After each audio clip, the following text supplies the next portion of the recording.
Hə, sintaktik tabellik əlaqəsi. Tabellik əlaqəsində isə uşaqlar, e, bir-biri ilə əlaqəyə girən sözlər bir-birindən asılı olur. Yadınızda qalsın. Ona görə tabellik əlaqəsi 3 cür olacaq cümlədə. Birincisi uzlaşma.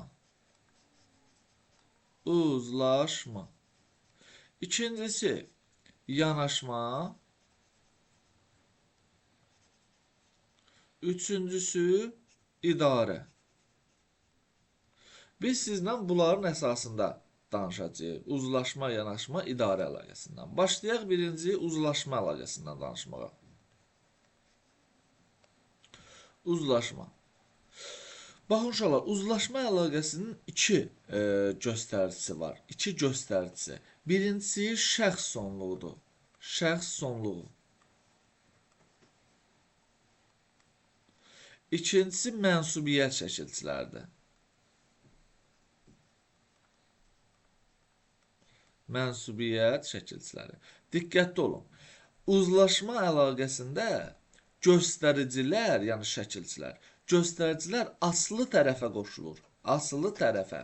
Şəxs sonluğu bu nə üçündür uşaqlar? Nə uğrunda bu olur? Nələrin bir-birindən əlaqəyə girməyində şəxs sonluğu olur. Mübtəda xəbər arasında şəxs sonluğu olur. Məsəl üçün deyirəm onlar nə olacaq? Gəldilər. Gəldilər. Və yaxud da ki, heyvanlar otladılar. Və yaxud da ki, quş uçdu. Fikir verin, mən gəldim. Burada nə var? Burada şəxsə görə uzlaşma var. Şəxsə görə uzlaşma. Yadınızda saxlayın ki, mübtədi ilə xəbər bir-biri ilə şəxsə və kəmiyyətə görə uzlaşır. Təkrarlayıram, mübtədi ilə xəbər bir-biri ilə şəxsə və kəmiyyətə görə uzlaşır. Mübtəda, bir də xəbər. Şəxsə və kəmiyyətə görə uzlaşır. Şəxsə və kəmiyyətə görə. Şəxsə, kəmiyyətə görə. Yadınızda saxlayın ki, kəmiyyətə görə uzlaşma pozula bilər. Amma şəxsə görə uzlaşma demək olar ki, pozulmur. Çox nadir hallar var ki, burada şəxs sonluğu ilə ifadə olunanda deməli, xəbər şəxs əvəzlikləri ilə ifadə olunanda pozula bilir şəxsə görə uzlaşma. Kəmiyyətə görə uzlaşmanın tələbi nədir? Mübtəda təkdədirsə, xəbər təkdə, mübtəda cəmdədirsə, xəbər cəmdə. Bunun heç bir istisnası yoxdur. Yaxşı uşaqlar, bax belə bir şeydir. Mübtəda cəm, xəbər cəm, mübtəda tək, xəbər tək. Bunun istisnası yoxdur. Təkrar edirəm.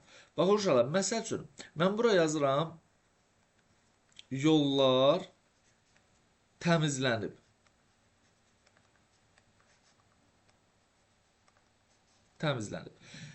Uzlaşma əlaqəsinin tələbinə görə yollar təmizləniblər olmalıdır. Təmizləniblər. Uzlaşma əlaqəsinin tələbinə görə. Amma qrammatik norma belə tələb eləmir. Ona görə biz burada uzlaşma əlaqəsini artıq pozmuşuq. Mübtədi ilə xəbər arasında kəmiyyətə görə uzlaşma pozulub. Bunu nəzərinizdə saxlayın. Bu iki cür mümkündür. Biri bu formada mümkün olur pozulma. Deməli, bu kəmiyyətə görə pozulmadır. Qrammatik normanı pozuruq yox. Bu heç, bu öz yerində. Bir də var, şəxsə görə. Qoy bunun təkini də yazım. Məsəl üçün deyirəm ki, kitab satıldı. Gördünüz, mübtəda cəmdə, xəbər cəmdə, mübtəda təkdə, xəbər təkdə. Amma burada uzlaşma artıq biz larləri yaza bilmərik də əslində. Burada qrammatik normanın tələbinə əsasən yaza bilmirik və pozulur. Uşaqlar gəldi olmaz artıq. Uşaqlar gəldilər. Bu nəyə aiddir? Bu uzlaşma əlaqəsinin tələbinə əsasən bu formada olacaq. Bunu nəzərinizdə saxlayın. Bu kəmiyyətə görə mübtəda xəbər arasındakı uzlaşmadır. Deməli, Şəxsə görə uzlaşma. Baxın, belə yaza bilərik ki,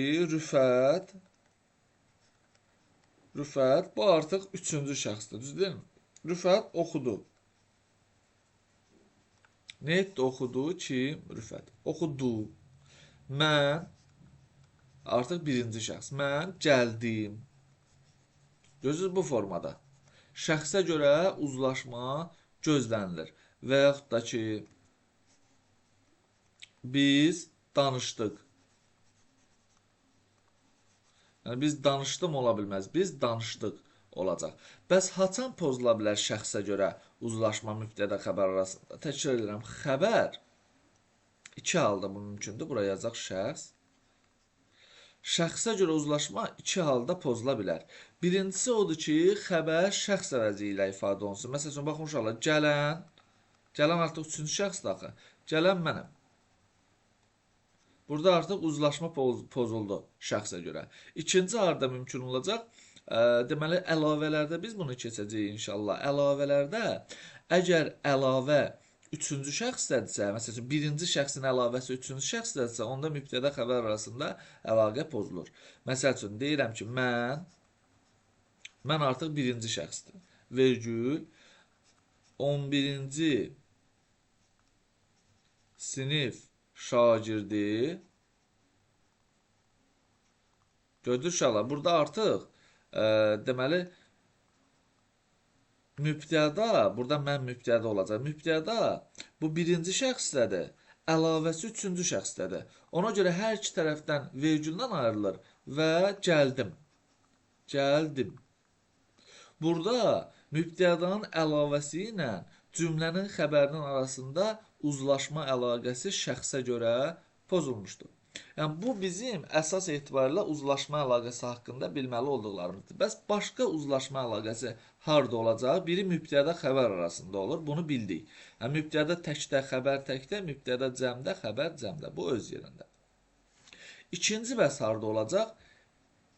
İkinci, üçüncü, bunları əlaqələndiririk. Növ, təyini, söz birləşmələrinin arasında. Yəni, uşaqlar, cümlədə əgər ikinci, üçüncü növ təyini söz birləşməsi görürsünüzsə, burada 100% uzlaşma əlaqəsi var. Nəzərdə saxlayın. Məsəl üçün, dağ havası gözəldir.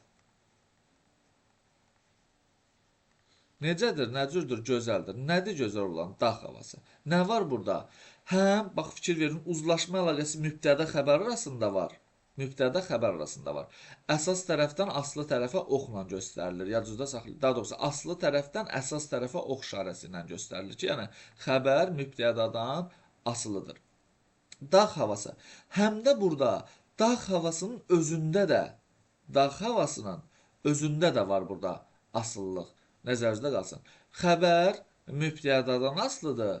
Dağ havasındakı havası isə dağdan asılıdır. İndi siz deyə bilərsiniz ki, müəllim, axı biz bilirik ki, söz birləşməsində ikinci tərəf əsas tərəfdir. Söz birləşməsi ilə uzlaşma əlaqəsini səhv salmayın. Söz birləşməsində ikinci tərəf əsas tərəfdir. Uzlaşma əlaqəsində isə birinci tərəf əsas tərəfdir. Söz birləşməsində mənsubiyyət şəkilçili söz əsasən əsas tərəf olur. Uzlaşma əlaqəsində isə ikinci, üçüncü növdə müəyyən və yaxud da ki, qeyri-müəyyən yiyəli kallı söz əsas tərəf olur. Yəni, uzlaşma əlaqəsində biraz tələblər fərqlidir. Və yaxud da ki, onun sözü doğrudur. Necədir, nə cürdür, doğrudur. Nədir doğru olan? Onun sözü. Nə var burada? Üçüncü növ təyini söz birləşməsi. Olsun. Burada uzlaşma əlaqəsi artıq olacaq. İndi, əgər ikinci, üçüncü növ təyini söz birləşməsi, uşaqlar, nəzərinizdə saxlayın. Ola bilər ki, deyək ki, müstəqil cümlə üzvü deyil, bu olub hər hansı bir söz birləşməsinin tərkibində. Yenə də uzlaşma əlaqəsi olacaq orada. Yəni, burada özümüzü qorxuzmağa bir şey yoxdur. Məsəl üçün, deyirəm ki,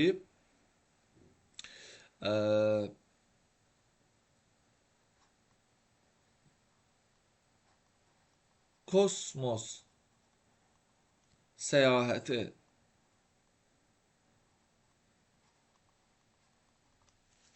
kosmos səyahəti deyək ki, baş tutanda sevindik.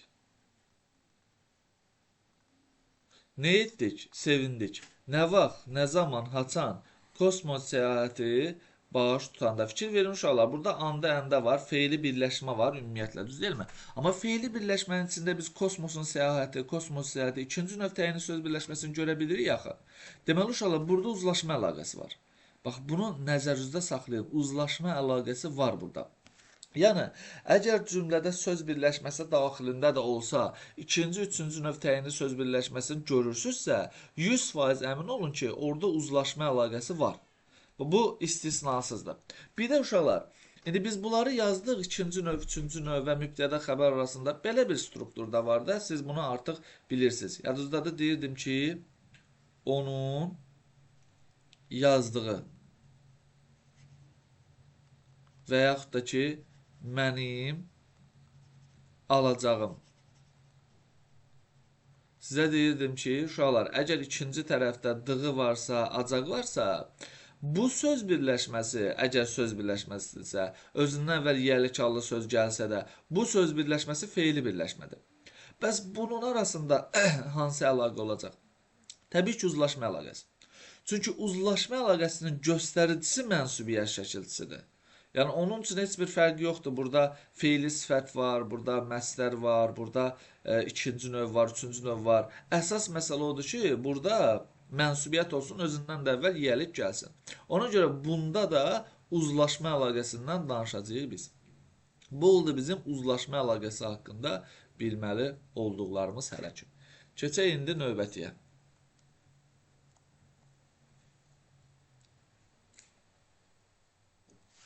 Danışaq uşaqlar idarə əlaqəsindən.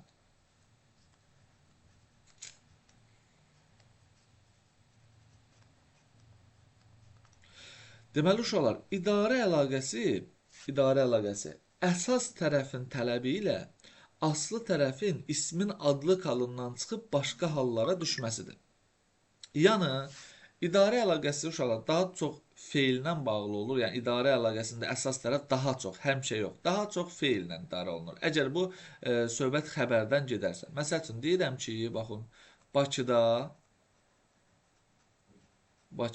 görüşdük.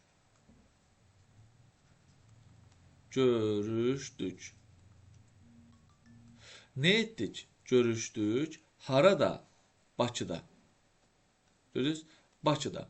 Yadınızda saxlayın ki, uşaqlar, cümlədə yiyəli kallı, yönlü kallı, çıxışlı kallı, yerli kallı, yəni ismin hallarına aid sözlər varsa, o əsasən orada idarə əlaqəsi var. Niyə görə əsasən? Niyə görə həmişə deyilir? Çünki bəzi istisnalar olur. Məsəl üçün, uşaqlar, ola bilər ki, cümlədə yiyəli kallı söz olsun, amma idarə əlaqəsi olmasın. Deyirəm ki, maşın mənimdir. Kimindir? Mənimdir. Nə maşın? Burada baxın uşaqlar, yiyəli kallı söz var. Yiyəli kallı şəxs əvəzliyi var. Bəs burada idarə əlaqəsi var. Xeyr, nə idarə eləyib ki, heç bir şey heç nə idarə eləməyib. Yiyəli kal var, amma xəbər vəzifəsində. Məktub sənədir. İndi sənədir yaza bilərəm, müəllimədir yaza bilərəm. Yönlü kal var burada. Amma nə yoxdur? İdarə əlaqəsi yoxdur. Yəni, xəbər vəzifəsində olmağı istisnadır. Amma digər hallarda, əsasən əgər cümlədə ismin hər hansı bir halında olan söz varsa, həmin cümlədə idarə əlaqəsi var. Yəni, bunu primitiv şəkildə yadda saxlaya bilərsin. İdarə əlaqəsinə baxanda şöyle baxın, tamamlıqla xəbər arasında yer zərfliyi ilə, bura yazım görəsiniz. Yer zərfliyi ilə xəbər arasında idarə əlaqəsindən istifadə olunacaq. Daha məsəl üçün, təyinlə tamamlıq arasında, mübtədi ilə təyin arasında, bunlar arasında artıq idarə əlaqəsi olmur. Tamamlıqla müxtəlif şəkilçilərindən də uşaqlar, məsəl üçün, deyirəm ki, kitabdan aldım. Nə etdim? Aldım. Nədən? Kitabdan. Nədən tamamlıqdır? Burada idarə əlaqəsindədir. Əsas tərəf budur. Əsas tərəf şəxs sonluğu ilə ifadə olunub, xəbər və aslı tərəfdə dan-dən şəkilçiliyi tamamlıqdır. Yer zərfliyi deyirik ki, irəlidə yaşayıram. Nə edirəm? Yaşayıram. Harada? İrəlidə. Bu da oldu bizim idarə əlaqəmiz. Sadə bir şeydir. Sadə bir şeydir, amma eyni şey təkrarlanır burada da uzlaşma əlaqəsində olduğu kimi. Əgər söz birləşməsinin daxilində də ismin hər hansı bir halında olan söz varsa, burada idarə əlaqəsi var uşaqlar. Yadınızda saxlayın. Yəni, məsəl üçün, mən deyirəm ki, tutaq ki, şəhərdə gəzən oğlan budur. Kimdir? Budur. Kim? Oğlan. Hansı oğlan? Şəhərdə gəzən. Burada uşaqlar dadəni görürsünüz. Nə olacaq cümlə üzvü deyil. Dadə, bax bu gəzən sözünə görə ismin adlı halından çıxıb, ismin yerli halına şəkilçisini qəbul etmişdir. Deməli, burada idarə əlaqəsi var. Bəs başqa hansı əlaqə var keçdiklərimizdən? Xəbər var, mübtəda var. Birinci şəxsin təkindədir, üçüncü şəxsin təkindədir, üçüncü şəxsin təkinin şəxs sonluğunu qəbul edib. Deməli, burada həm də uzlaşma əlaqəsi var. Əlaqələri görmək bizim üçün şərtdir. Deməli, nəyi öyrəndik biz uşaqlar? Cümlədə xəbər vəzifəsində işlənməyə istisnada bəzi hallar istisna olmaqla, cümlədə ismin hər hansı bir halında olan söz görürüksə, biz bilirik ki, artıq burada nə var? İdarə əlaqəsi var. Bəs uşaqlar, qeyri-müəyyən yiyəlik halda olan bir şey, təsirli halda olan bir şey gəlsə, məsəl üçün deyirəm, hədiyyə aldım. Hədiyyə aldım. Nə bilim, saat taxdım. Bəs bunu necə götürək biz? Əlbəttə ki, burada da idarə əlaqəsi var. Çünki bu qeyri-müəyyən təsirli haldadır. Cümlədə qeyri-müəyyən yiyəlik hallı söz gəlsə, necə olacaq onda? Məsəl üçün, maşın ustası. Bəs burada nə var? Burada həm idarə əlaqəsi var, həm də uzlaşma əlaqəsi var. Qısa konkret. Yəni, bu dərəcədə sadə bir şeydir. Deməli, uşaqlar, biz cümlədə ikinci növ, üçüncü növ, təyini söz birləşmələri görürüksə, bunlar arasında həm idarə əlaqəsi olacaq, həm də uzlaşma əlaqəsi olacaq. Qısa konkret. Yəqin ki, burada bir problemimiz olmaz bizim. Yenə də bayaq dediyim kimi, uşaqlar, orada dedik, məsəl üçün, sənin yazdığın, mənim yazacağım, bunların da arasında idarə əlaqəsi olacaq. Yəni, bu qədər sadə bir şeydir, çətin bir şey yoxdur idarə əlaqəsində. Bir-iki nümunə də verəcəm. Deyək ki,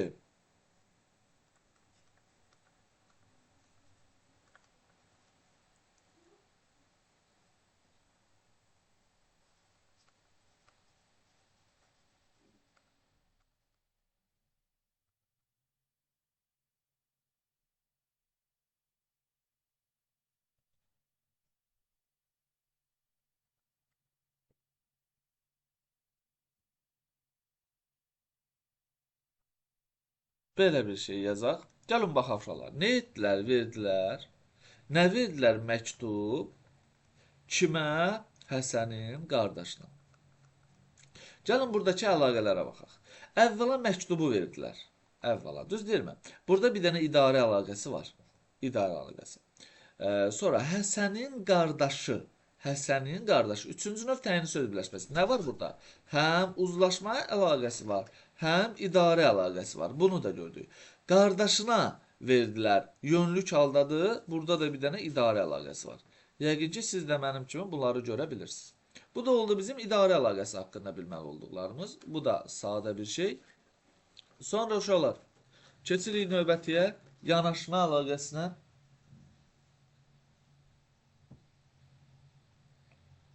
Yanaşma əlaqəsində isə vəziyyət daha rahatdır. Yanaşma əlaqəsində uşaqlar heç bir şəkilçi olmadan bir-birinə, yəni xüsusi bir şəkilçi lazım deyil ki, bunlar bir-birinə yanaşsınlar. Ona görə yanaşma əlaqəsi formalaşır. Məsəl üçün, deyirəm ki,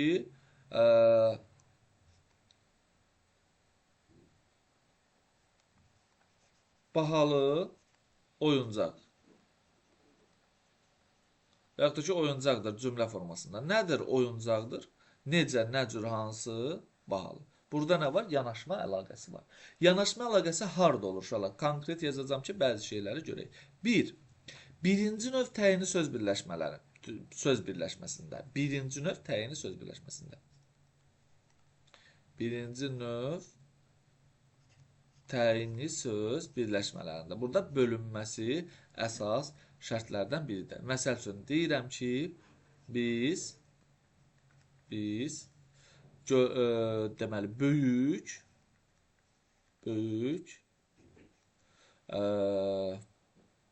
mağaraya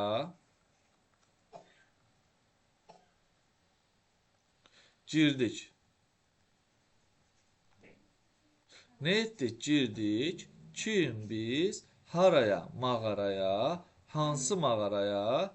Böyük mağaraya. Uşaqlar, baxın, burada böyük mağara, böyük sözü mağara sözündən asılıdır və böyük sözü yanaşma əlaqəsindədir mağara sözü ilə. Çünki təyin eləyib onu.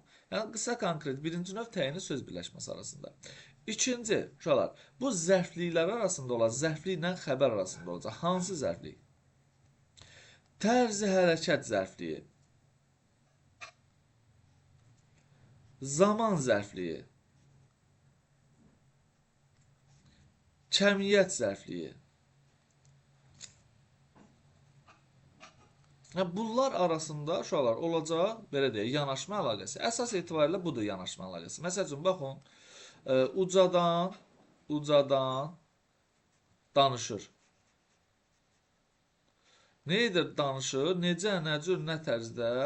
Ucadan. Zaman zərfi deyirəm ki, hərdən gəl. Nə et? Gəl. Nə vaxt, nə zaman, haçan? Hərdən. Kəmiyyət zərfi deməli, bütünlüklə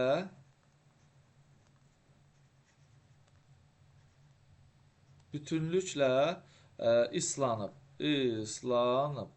Nə edib islanıb, nə qədər bütünlüklə.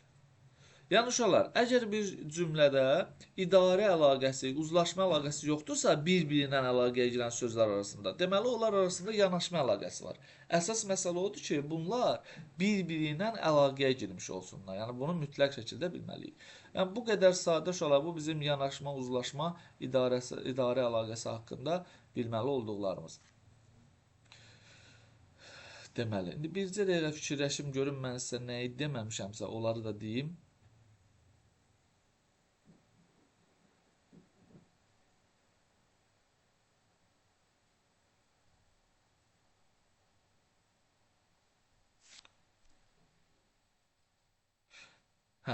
Deməli, uşaqlar, belə bir şeyə də nəzər yetiriyorum. Bax, məsəl üçün, deyirəm, yaşamaq üçün çalışır. Və yaxud da ki, deyirəm ki, yazdığı üçün sevinclidir. Təhlil edirəm, nə edir, çalışır, nə məqsədlə yaşamaq üçün, necədir, sevinclidir, nəyə görə yazdığı üçün. Biri səbəbdir, biri məqsəddir. Birinci məqsəddir, ikincisi səbəb zərfliyidir. Bunların arasında hansı əlaqə var uşaqlar? Bu xəbərlə hansı əlaqədə olacaq bu? Təbii ki, burada yanaşma əlaqəsi var uşaqlar. Təbii ki, yanaşma. Başqa heç nə görmürük ki biz. Yanaşma əlaqəsi var. Deməli, səbəb zərfliyi və məqsəd zərflikləri arasında da xəbərlə onların arasında da yanaşma əlaqəsi olur. Bəs bu formada versəm,